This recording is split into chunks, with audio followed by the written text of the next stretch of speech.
Magandang araw sa inyo. Ngayon may pupuntahan tayo na paniguradong magugustuhan nyo. Na syempre, lalo na sa mga batang 80s to 90s. Ito pala yung patok na patok noon na nilalaro natin ng mga sipunin pa lang tayo, mga gusgusin, at syempre, mga iyakin.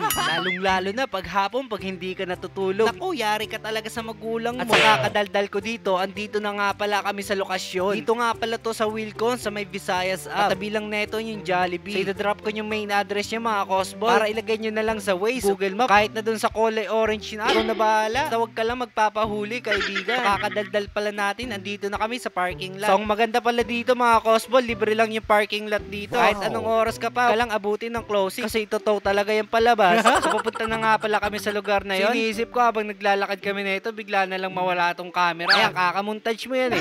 Pero syempre, babalikan natin yan, baka mawala talaga. Baka di lang sa bunot ang aabutin ko. Baka itapon na mga gamit ko. At andito na nga kami sa Escalator. Ay sorry, Escalator pala. Ito kasing kasama natin si Manuel Vlog eh. Tatanong kasi kung bakit nakahiga tong Escalator. Kaya sinabi ko sa kanya, nagpahinga lang niya kasi napapagod din yan. Pagkakit pala namin sa Escalator eh, pumunta na agad kami sa second floor. Dali lang pala to hanapin kasi hanggang second floor lang itong Wilcon. So pag andito na pala kayo sa taas, nasa kaliwa lang. At habang umaakit pala kami, nakakita kaming helicopter.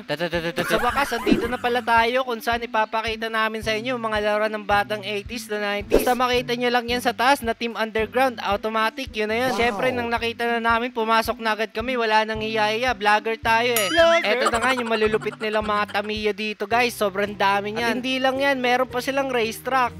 So pagkabili mo, pwede mo agad i-try dito, i-test mo agad kung malupit ba talaga yung nabili mo. Mamaya na natin ipapakita tong racetrack. Ipapakita muna namin sa inyo kung ano-ano pa yung mga tinda nilang mga Tamiya dito, kung anong mga klase. So maganda pala dito mga idol, is kumpleto lahat ng mga parts dito. Papachasis pa yan, papagoma yan, kung ano-ano pa mga design. At syempre, iba't ibang klase ng mga damo. Ay, mga dinamo pala. Talaga naman, kung makikita nyo, sobrang mga pogi talaga ng mga Tamiya dito. So meron pala dito nagkakahalaga ng 400 pataas. Ang pinakamahal palang nakita siguro namin dito ay nasa 2,000 plus. So baka mga stock lang yun. Sa inyo na yan kung gusto nyo pa i-upgrade. Kung hindi naman kayo marunong magkalas o kung ano-ano pa eh, pwede nyo naman ipano sa mga staff nila. Mabait naman pala ang mga staff nila dito. Ito yung sa ano guys, yung decals ng motor. Ito naman yung sa Tamiya. Sa mga let's go. Ayan, yun ang magandang battery pre. Solid talaga ito. Yung battery. Ibibigay nila yung quality na takbong gusto mo.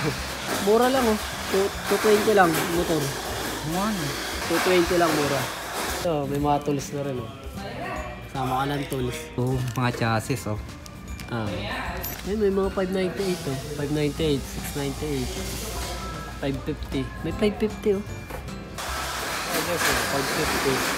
550. Mura-mura, 550 lang. Ikaw, 1-1. Medyo upgraded na to. Man siya pero tanga na solid to car. Ayan oh. Saka mga naka-decals na rin. Pumpugi nito.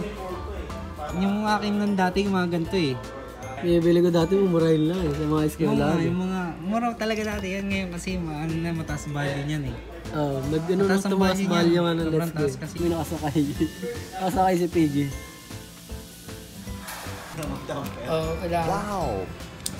Sige, naglalagyan ko sa... So, ang kinaganda pala dito mga Cosbol, kabili mo, pwede mo agad i-try dito sa racetrack.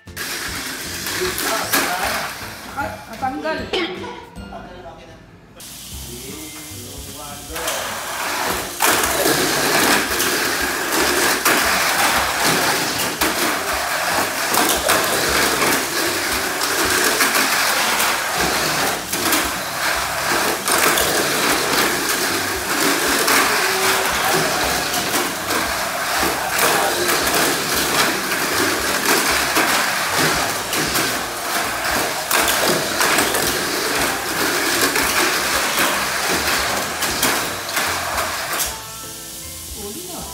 Meron din pala sila ditong racetrack. Kaya ano pa hinihintay mo? Maganda to, lalo na kung pustahan. Wag lang puro scatter.